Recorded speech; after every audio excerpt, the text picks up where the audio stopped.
चिमण्या गोष्टी.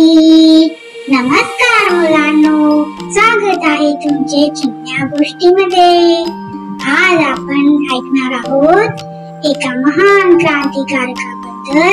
यांचे नाव आहे वीर विनायक दामोदर सावरकर. सावरकरांचा जन्म 28 मे 1883 रोजी महाराष्ट्रातील नाशिक जिल्ह्यातील भगूर गावात झाला.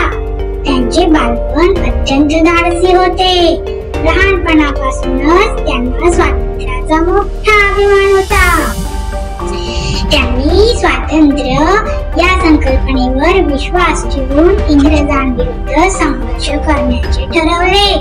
1905 मध्ये सावरकरांनी इंग्रजांनी पारित केलेल्या वंगभंग कायद्याला तीव्र विरोध केला.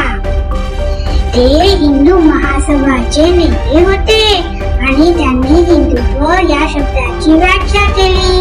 त्यांनी 1857 चे स्वातंत्र्य समर या पुस्तकातून इंग्रजांविरुद्धच्या पहिल्या लढाईचे महत्त्व पटवून दिले.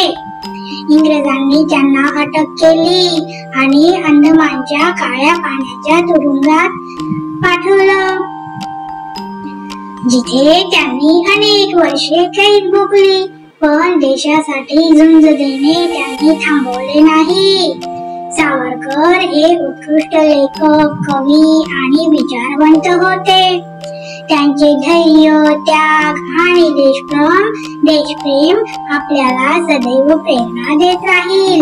चला तर मग आपण सारे एकत्र म्हणून सांगूया, जय हिंद, जय वीर सावरकर.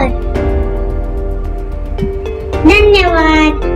जर तुम्हाला व्हिडिओ आवडला असेल तर लाईक, शेअर, सबस्क्राईब करायला विसरू नका आणि अशा नवनवीन गोष्टींसाठी चिमण्या गोष्टीला फॉलो करा. धन्यवाद.